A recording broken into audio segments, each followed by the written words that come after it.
नमस्कार,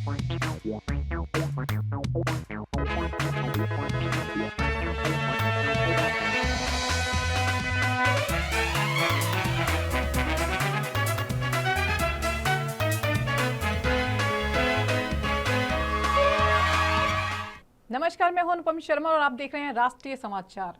खबरों में आगे बढ़ने से पहले एक नजर आज की हेडलाइंस पर। असम में पीएम मोदी के दौरे से पहले सीएम हेमंत बिस्वा शर्मा ने तैयारियों का रिव्यू। झाबुआ में हाईवे लैंडिंग स्ट्रिप का उद्घाटन। देश निकाले में तिब्बतियों ने 14वें दलाई लामा का कांगड़ा एयरपोर्ट पर गर्मजोशी से स्वागत। पारंपरिक नृत्य और गीतों का आयोजन। केरल प्रतिनिधिमंडल ने दिल्ली बीजेपी मुख्यालय में मुख्यमंत्री से की मुलाकात। रेखा गुप्ता ने बदलाव और विकास की लहर का जताया भरोसा। मुंबई में उप मुख्यमंत्री एकनाथ शिंदे ने तीखे बयान। बांग्लादेशी मुक्त शहर वंदे मातरम सम्मान और दस्तावेज सत्यापन पर सख्त कार्रवाई की चेतावनी।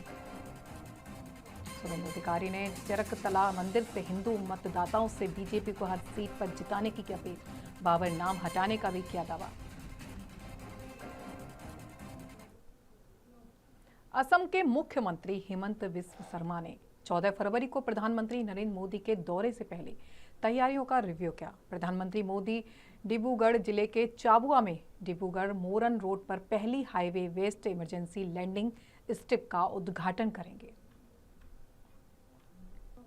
देश निकाले में रह रहे तिब्बतियों ने अपने आध्यात्मिक गुरु 14वें दलाई लामा का कांगड़ा एयरपोर्ट पर पहुंचने पर गर्मजोशी से स्वागत किया। दलाई लामा पिछले 2 महीनों से दक्षिण भारत के दौरे पर थे और अपने सर्दियों के प्रवास के दौरान कई आध्यात्मिक कार्यक्रमों में शामिल हुए। स्वागत समारोह में तिब्बती कलाकारों ने पारंपरिक नृत्य और गीत प्रस्तुत किए।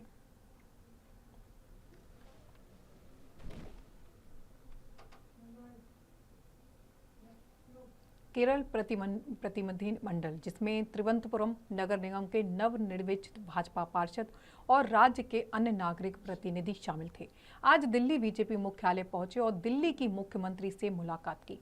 इस मौके पर रेखा गुप्ता ने कहा कि केरल में बदलाव की लहर चल रही है और राज्य प्रगति की ओर बढ़ रहा है। उन्होंने बताया कि बीजेपी पार्षदों का आगमन केरल के विकास का प्रतीक है और हिंसक राजनीति के स्थान पर अब विकास की लहर है। रेखा गुप्ता ने यह भी कहा कि विकसित केरल में सब कुछ बेहतर होगा और बीजेपी बड़े पार्टी के रूप में जनता के सामने होगी।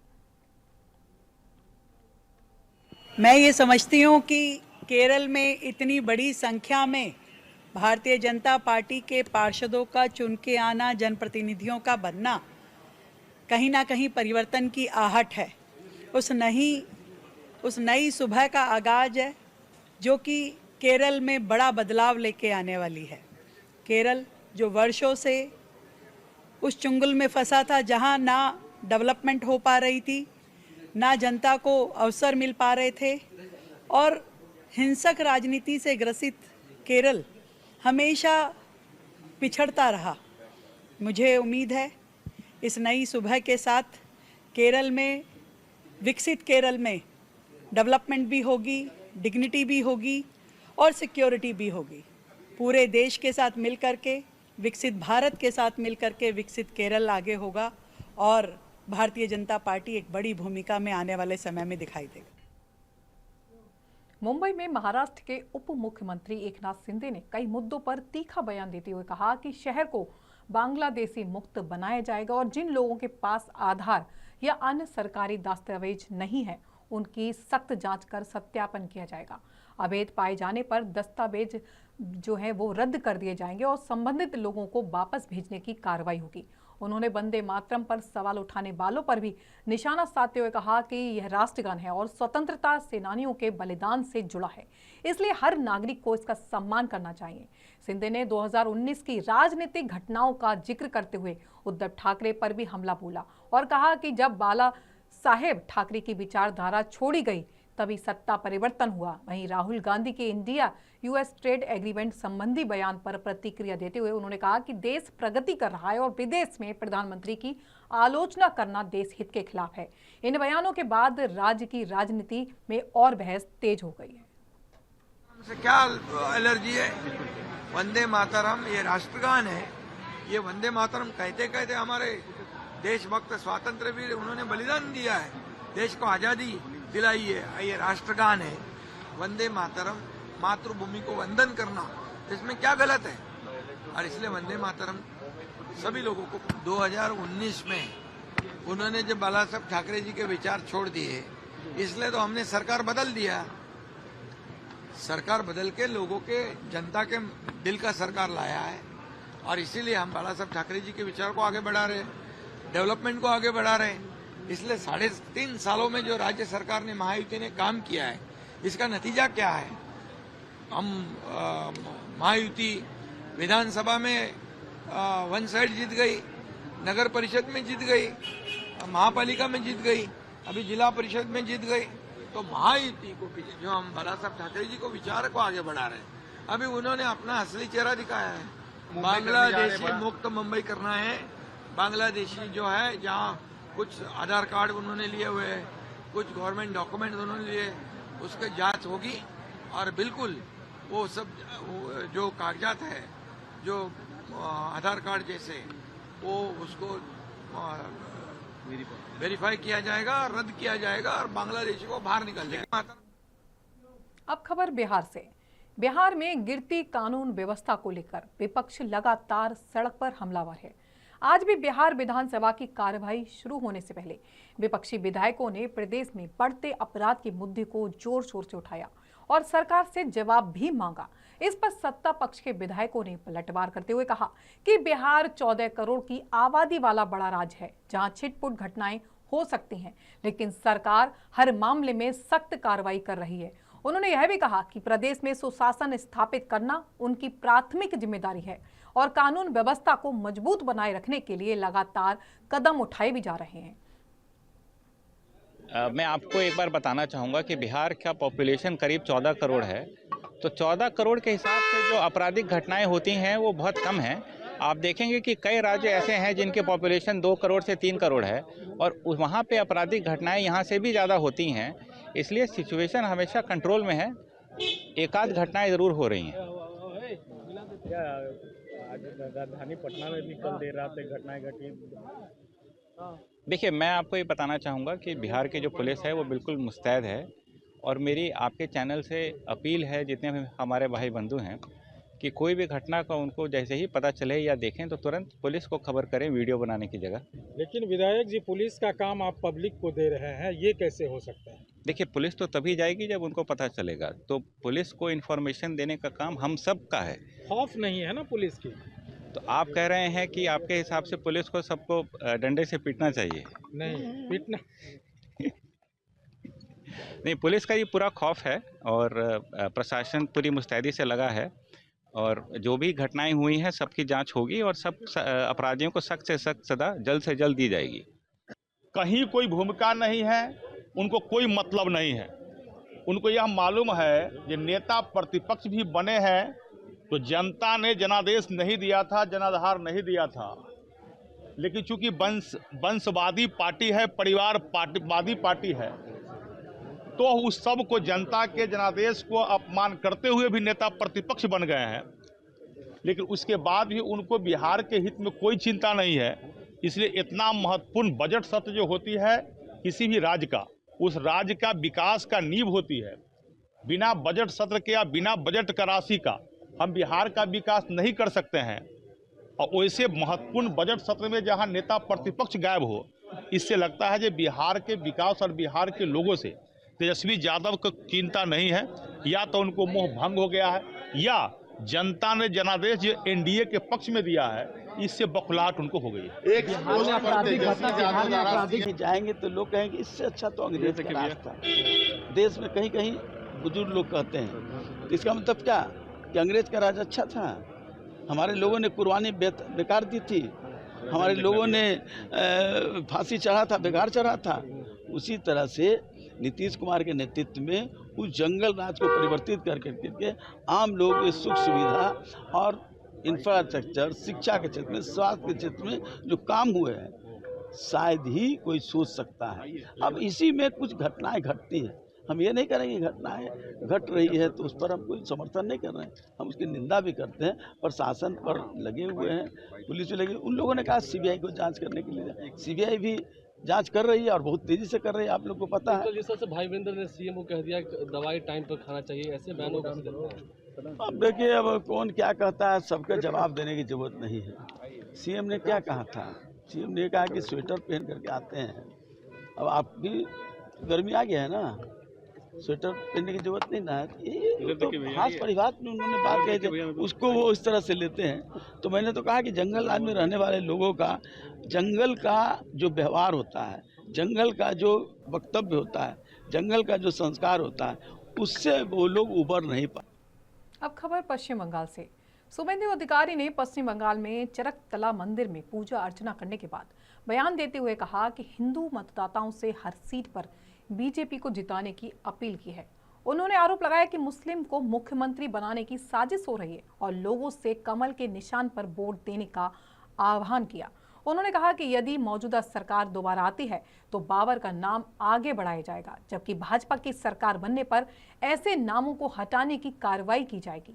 इनके इस बयान के बाद प्रदेश की राजनीति में बयानबाजी और तेज हो गई।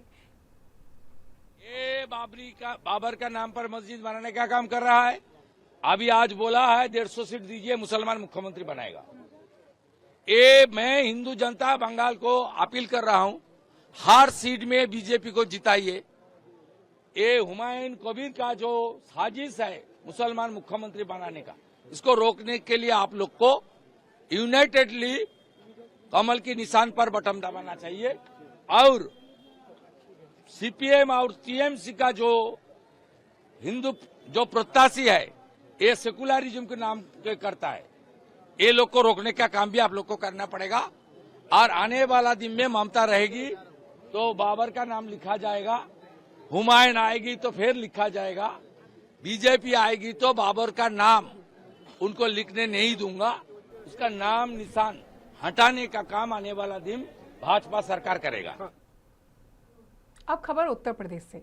उत्तर प्रदेश के रामपुर जिला पंचायत कार्यालय में 11 फरवरी को हुई वकील की हत्या मामले में अब गुरुवार को लाइव सीसीटीवी फुटेज सामने आया है, जिसने पूरे घटनाक्रम को साफ कर दिया है। फुटेज में कार्यकाल का बाबू कथित तौर पर रिवॉल्वर निकालकर पहले वकील के साथी को धमकाता हुआ दिखाई देता है, वहीं वकील फारूक पर गोली चला देता है। वीडियो में यह भी दिख रहा है कि आरोपी फारूक की पत्नी को रिवॉल्वर की बट से मारकर मौके से भाग जाता है।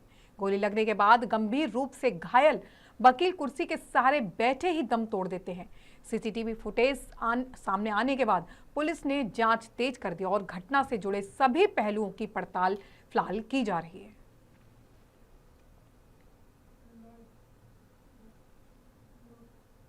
आज विश्व रेडियो दिवस के मौके पर बात उस शहर की जिसने कभी रेडियो की दुनिया में अपनी अलग पहचान बनाई थी। झुमरी तलैया जिला कोडरमा का यह छोटा सा शहर फरमाइशी गीतों के लिए देश दुनिया में मशहूर रहा। यहाँ के रेडियो प्रेमियों ने कभी आकाशवाणी पर अपने पोस्ट कार्डों की बौछार कर दी थी। भले ही वे दीवाने आज हमारे बीच नहीं हैं, लेकिन झुमरी तलैया के जर्रे जर्रे में आज भी रेडियो की वही सुरीली गूंज महसूस की जा सकती है। देखिए इस पर हमारी विशेष रिपोर्ट। ये आकाशवाणी का प्रसारण केंद्र है और आप सुन रहे हैं विविध भारती। रेडियो पर विविध भारती में गीतमाला कार्यक्रम में अयान साहनी की इस आवाज को सुनने के साथ ही कोडरमा के छोटे से झुमरी तिलैया शहर का नाम चर्चा में आ जाता था। झुमरी तिलैया से फरमाइशी गीतों को श्रोताओं का एक बड़ा तबका रेडियो पर अपने पसंदीदा गीतों के लिए फरमाइश भेजा करते थे। इन बातों को लेकर आज इसलिए चर्चा हो रही है क्योंकि आज विश्व रेडियो दिवस है। रामेश्वर मोदी, गंगालाल मगधिया, राजेंद्र प्रसाद, जगन्नाथ साहू, पवन कुमार अग्रवाल जैसे कई ऐसे नाम हैं जो खुद तो जीवित नहीं है, लेकिन रेडियो के जरिए झुमरी तिलैया शहर को विश्व में पहचान दिला गए। जिस वक्त रेडियो मनोरंजन का एकमात्र साधन हुआ करता था, उसे वक्त गीतों की फरमाइश के साथ नाम एक बड़ी बात हुआ करती थी।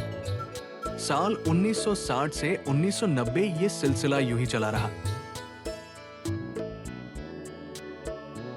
रेडियो का जो दशक चलता था, जो कंपटीशन का भावना था, 1980 तक ये अपने चरण सीमा पर था। और हमारे पिताजी जो थे रेडियो सिलोन के फरमाइशी भेजते थे। जूही तिलिया के वो पहला फरमाइशर थे और हिंदुस्तान में उनके टक्कर का दूसरा नहीं था। और उस समय जो बिनाका गीत माला जो बजती थी, अमीन सानी उनका नाम लेकर बोलता था कि अभी अभी रामेश्वर प्रसाद वर्मा ने फलाना गाना सुनना चाह रहे हैं, और अमीन सानी उस गाना को रिपीट करते थे। तो कैसे कैसे कैसे फरमाइश यहाँ से करते थे, कैसे क्या करते थे? ये शौक उनको 1960 से आया। उस समय क्या था कि टीवी वगैरह का कोई कार्यक्रम नहीं होता था, टीवी नहीं था। रेडियो का उनका शौक बचपन से ही था और रेडियो का गाना सुनने का शौकीन थे। रेडियो विविध भारती, बिनाका गीतमाला, रेडियो सिलोन में सभी जगह उनका फरमाइशी जाता था और सभी रेडियो श्रोता उसको सुनते थे और रेडियो पर उनका दिन में 2-3 बार गाना प्रसारित होता ही था। झारखंड बिहार की सीमा पर अवस्थित कोदरमा के झुमरी तिलैया शहर के जिन श्रोताओं का नाम फरमाइशी गीतों में लिया जाता था और जिन पोस्ट कार्ड के जरिए फरमाइशी गीतों को रेडियो पर सुनाने की डिमांड की जाती थी, उन पोस्ट कार्ड को आज भी श्रोता परिवार संजोकर रखे हुए हैं। श्रोता परिवार के लोग बताते हैं कि उस समय रेडियो पर नाम सुनने का क्रेज कुछ ऐसा हुआ करता था कि लोग अपना पोस्ट कार्ड पहले भेजने की आपाधापी करते थे। रेडियो श्रोताओं ने अपने नाम की पोस्ट कार्ड भी छापा रखी थी। पोस्ट कार्ड में गानों की फरमाइश लिखी जाती थी और जब विविध भारती के गीतमाला कार्यक्रम में जब लोग ये सुनते थे कि इस गाने की फरमाइश कोदरमा के झुमरी तिलैया शहर से रामेश्वर मोदी ने की है, तो लोगों की खुशी का ठिकाना नहीं रहता था।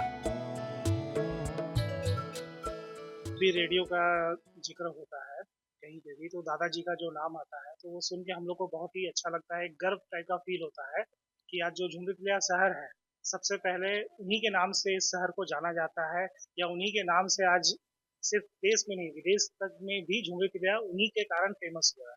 जैसे माइका सिटी अगर इसको कहते हैं, और ये माइका सिटी फेमस है तो ये उन्हीं के कारण है, उन्हीं के बदौलत है। क्योंकि जैसा भी पापा से या चाचा लोग से हम लोग सुनते हैं अपने दादाजी के बारे में, तो हम लोग को यही समझ में आता है कि वो इतने बड़े शौकीन थे कि अपने नाम से उन्होंने एक बाकायदा पोस्ट कार्ड छपाया था, जिसको वो रोज 10-20 पोस्ट कार्ड यहाँ से ड्रॉप करते थे ताकि उनका नाम रेडियो में रोज आए। और उनके इस जुनून को, इस पागलपन को रेडियो के तरफ देख के काफी लोगों ने भी इस चीज को अपनाया है। और जो पुरानी स्टोरीज हम लोग सुनते हैं पुराने लोगों से, तो पता चलता है कि जैसे जैसे उनका नाम यहाँ पे आता था, तो बाकी लोग भी जब इस रैली में स्टार्ट किए अपना पोस्ट कार्ड भेजने के लिए, तो उस टाइम पे ऐसा होता था कि लोग एक दूसरे का पोस्ट कार्ड पोस्ट नहीं होने देते थे। मतलब डाकिया को कुछ पैसे दे के उस पोस्ट कार्ड को वो रोक लेते थे ताकि आज इनका नाम नहीं आए और मेरा नाम आए। तो ये जुनून इस हद तक था कि लोग शहर से बाहर जाके भी अपना पोस्ट कार्ड को ड्रॉप करते थे ताकि मेरा नाम रेडियो में आए।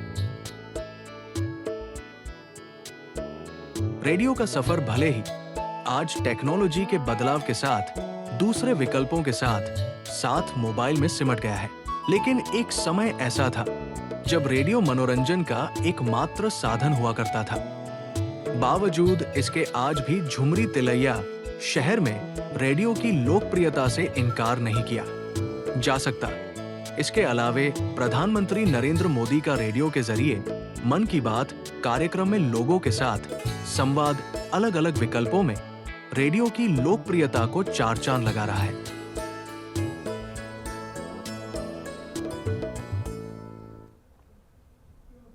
अहमदाबाद 2030 कॉमनवेल्थ गेम्स की संभावित तैयारियों को ध्यान में रखते हुए टिकाऊ और आधुनिक परिवहन व्यवस्था को तेजी से मजबूत कर रहा है।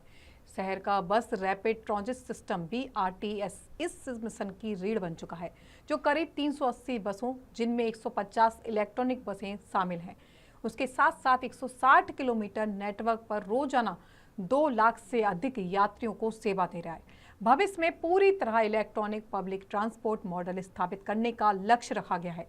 यात्रियों की सुरक्षा और संचालन की दक्षता के लिए स्मार्ट CCTV से लैस केंद्रीय कमांड एंड कंट्रोल सेंटर के जरिए 24/7 निगरानी की जा रही है। बेहतर स्वच्छता, रियल टाइम मॉनिटरिंग और सख्त कंट्रोल सिस्टम के कारण खासकर महिलाओं और रात में सफर करने वाले यात्रियों के लिए यात्रा पहले से ही अधिक सुरक्षित मानी जा रही है, जिससे BRTS एक गेम चेंजर जैसा साबित हो रहा है, जिसमें BRTS का एक गेम्स रेडी वैश्विक वाहन मानकों वाला परिवहन मॉडल बनकर उभर रहा है।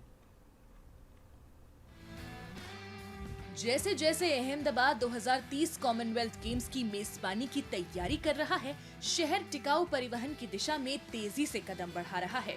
इस बदलाव के केंद्र में बस रैपिड ट्रांजिट सिस्टम यानी BRTS है, जो लगभग 380 बसों का संचालन करता है, जिनमें 150 इलेक्ट्रिक बसें शामिल हैं। 160 किलोमीटर के नेटवर्क पर प्रतिदिन 2 लाख से अधिक यात्रियों को सेवा देने वाला BRTS पूर्ण विद्युतीकरण के स्पष्ट लक्ष्य के साथ आगे बढ़ रहा है। એ કદાચ આખા દેશનું સૌથી પહેલું ઓર્ગેનાઇઝેશન એવું હશે જેની 100% ફ્લીટ ઇલેક્ટ્રિક બસીસની ફ્લીટ થશે આ નાણાકીય વર્ષ 2026-27ના અંત સુધીમાં।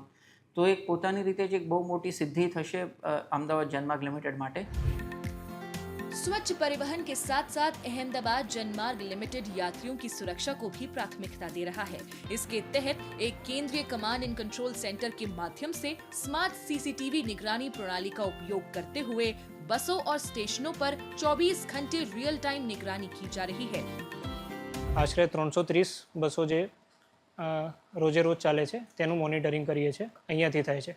આની સાથે સાથે દરેક સ્ટેશન પર કાર્યરત CCTV કેમેરા સ્ટેશનની દરેક મૂવમેન્ટ, ટિકિટિંગ, સ્ટાફ એ બધાનું મોનિટરિંગ કરે છે।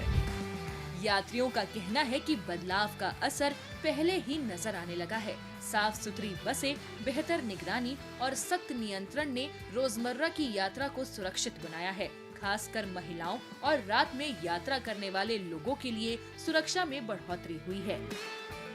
અહીંયા BRTS ની અંદર હું રોજ ટ્રાવેલ કરું છું। ટ્રાવેલિંગમાં મને બહુ જ સેફ લાગે છે BRTS as a route guide. અને BRTS ની અંદર સ્ટોપની અંદર પણ બહુ બધી સગવડો આપે છે। બધી કહેવા માંગુ છું કે ગુજરાતમાં જે બી BRTS ની સેવાઓ ચાલે છે એ બહુ સારી દોર પર ચાલે છે અને મોટા ભારે ઇલેક્ટ્રિક થઈ રહી છે, 100% થવાની જ છે અને વુમેન સેફટીના મુદ્દાથી બી એ બહુ સારો છે। કોઈ વાંધો આવે એવું છે નહીં, રાત્રે બી છોકરીઓ આરામથી ટ્રેવલ કરી શકે છે। 2030 कॉमनवेल्थ गेम्स के नजदीक आने के साथ अहमदाबाद का BRTS गेम्स रेडी मॉडल के रूप में आकार ले रहा है। ये पूरी तरह इलेक्ट्रिक, तकनीक संचालित और सुरक्षित वैश्विक मानकों के शहरी परिवहन के लिए तैयार किया गया है। खबरों का सिलसिला चलता रहेगा, मिलते हैं छोटे से ब्रेक के बाद।